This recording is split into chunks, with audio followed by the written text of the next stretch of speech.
Did you know that over 60% of men in a recent survey admitted to having an affair with a married woman? And here's the part no one talks about. Almost 40% of those men said she made the first move. Now think about that for a second. Imagine this. You get a message out of nowhere. It's playful, a little too personal. And for a moment, just a moment, it makes your heart race. But it's not from your wife. This is how it starts. Not with a grand betrayal. Not with some dramatic confession. Just a moment, small, seemingly harmless, that leads to something neither of you saw coming. But here's the real question. Why? Why would a married woman, who once stood at the altar and made a vow, become the one to cross the line? Stay with me, because what you're about to hear isn't just about them. It's about you. About relationships. About the silent forces pulling at every marriage. And how most men don't even realize it's happening until it's too late. Let's get into it. 1. The silent crisis. You see, no one steps into marriage thinking, one day, I'll betray this person. Starts beautifully. The passion, the deep conversations, the stolen glances that say more than words ever could. You were each other's world. But then life happens. The bills stack up. The texts turn into, did you pay the water bill? Instead of I can't stop thinking about you. The passion you once had now competes with work stress, kids, chores, and a million tiny responsibilities that chip away at what once felt effortless. It doesn't happen all at once. It's slow, like a rope fraying one fiber at a time. And here's what most men don't see coming. When a woman starts to feel like she's fading into the background of her own life, she doesn't always cry out for help. She just shifts. She was once the woman who laughed the loudest, who had opinions about everything, who lit up when you walked into the room. Now she's just there. The wife, the mother, the caretaker, but not her anymore. Psychologists like Dr. John Gottman call this indifference, the silent killer of relationships. Not fighting, not cheating, indifference. When a woman stops feeling seen, she starts looking elsewhere. And it's not always conscious. Neuroscience tells us that the brain craves novelty the same way it craves a drug. When something or someone makes her feel alive again, that reward system lights up. And once that switch is flipped, it's hard to turn it off. Imagine this. She's at work. A coworker listens to her ideas, laughs at her jokes. He notices the little things, her new hairstyle, the way she bites her lip when she's thinking. For the first time in a long time, she feels interesting again, desirable, alive. And that's the moment things change. Not with a kiss. Not even with a flirtatious text. It changes the moment she realizes she wants to be seen by someone else. And once she steps onto that path, stepping off is much harder than she ever expected. 2. The justification game. It never starts with, I'm going to betray my marriage today. It starts with something small, something so subtle, so seemingly harmless, that no alarm bells go off. A laugh that lingers too long. A message that doesn't need to be deleted, but is deleted anyway. A moment of hesitation before answering, what's wrong? And just like that, the mind begins to bend reality. Because here's the truth. People don't see themselves as villains. They don't wake up and decide to destroy the trust they built. Instead, they rewrite the narrative, making each choice seem reasonable. Psychologists call this cognitive dissonance, the mental stress of holding two conflicting beliefs at the same time. On one hand, she believes she's a loyal wife. On the other, she's emotionally investing in someone who isn't her husband. So she starts justifying. It's just talking. I'm not really cheating. If my husband paid more attention, I wouldn't need this. Little by little, the guilt fades. The new connection feels earned. A fair compensation for what she's lacking at home. And the scariest part? She doesn't even realize she's crossing a line. Let me paint you a picture. Consider Jane, a wife, a mother, married for 10 years.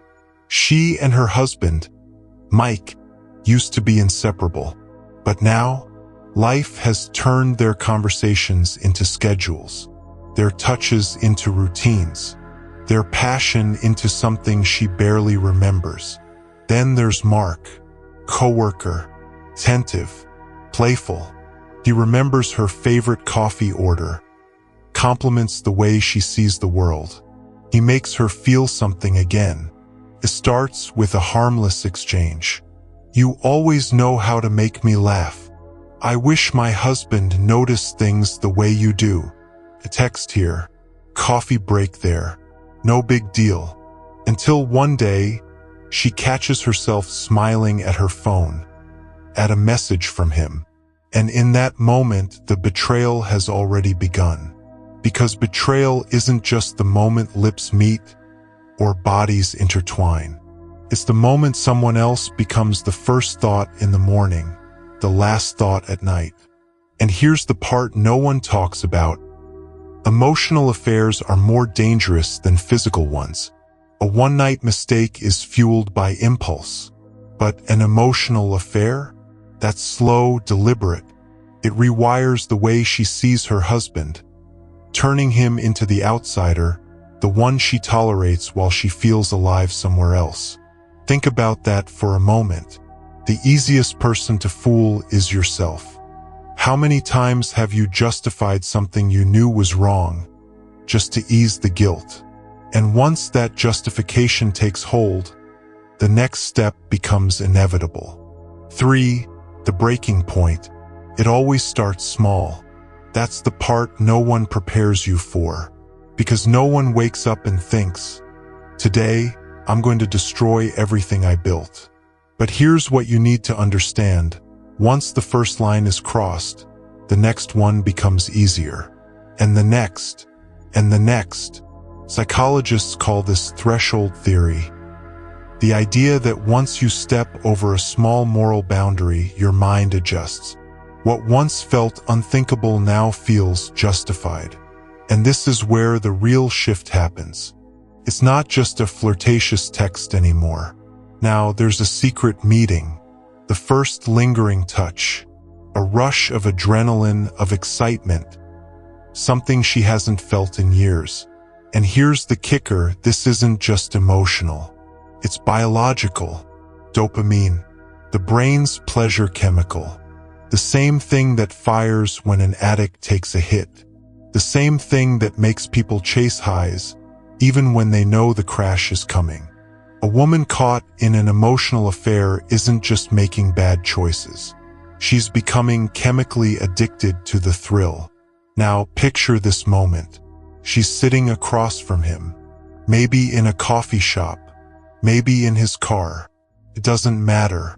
Their hands haven't touched, but the air is charged. The words are innocent, but the energy isn't. Then one moment changes everything. Maybe it's the way he looks at her, like she's wanted again. Maybe it's the way he leans in, just close enough to blur the lines between friendship and something more. And suddenly, she doesn't see her husband as her partner anymore. She sees him as the obstacle, the person in the way of this. And the worst part? By the time she realizes how far she's gone, she's already rewritten the story in her head. Now, the man she married is the other man, the outsider, the one she hides things from. And once that shift happens, the foundation of the marriage isn't just cracked, it's collapsing. Because here's the truth no one tells you. Most betrayals don't happen in a single, reckless moment. They happen in 1,000 tiny steps. And once you're too far in, turning back isn't just difficult. It feels impossible. Now let's talk about what happens next. Because the moment of no return, that's when the real damage begins. For the point of no return. At this point, the damage is done. Not with some grand, dramatic act, but in silence, in secrecy, in the slow erosion of what was once real. A woman reaches this stage when she stops believing. Not in love, not in commitment, but in the possibility of fixing things. And when that belief dies, she doesn't argue anymore. She doesn't fight.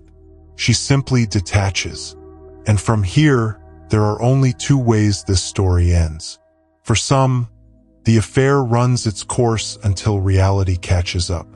A misplaced text, a sudden change in routine, an unexplained absence that doesn't add up. And when the truth finally spills out, it's not just the betrayal that destroys the marriage. It's the lies, the months of deception, the rewriting of history, the man standing across from her, demanding answers, isn't just her husband anymore. He's an outsider in her story. And the worst part? The woman who once swore she'd never do this barely recognizes herself now. But for others, the affair isn't exposed. It just fades into something more dangerous. Indifference. She stops caring if her husband notices the distance, stops making excuses, stops pretending, and little by little, she starts building a life without him. Maybe she doesn't leave right away. Maybe she stays for the kids, the security, the comfort of routine. But emotionally, she's already gone. And one day, without warning, the conversation happens. Not in a screaming match. Not in a dramatic confession. Just a quiet, hollow statement. I don't think I love you anymore. And that's the real tragedy. Not the affair. Not the betrayal, but the slow death of something that once had life. Because in the end, infidelity isn't about a single moment of weakness. It's about 1,000 unmet needs, a lifetime of small, unnoticed fractures.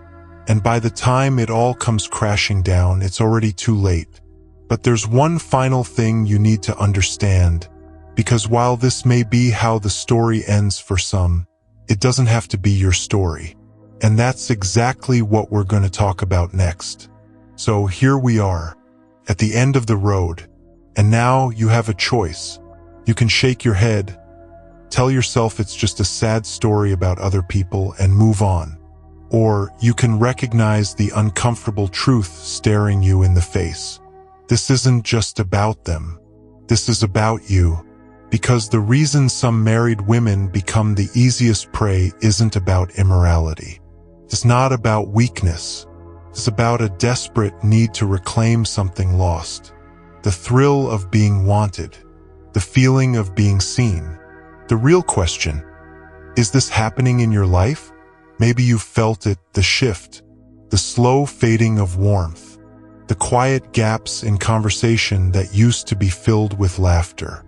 Maybe you've noticed the way she pulls away, the way her eyes don't light up like they used to, the way she's there but not really there. Or maybe you haven't noticed at all. And that's the problem.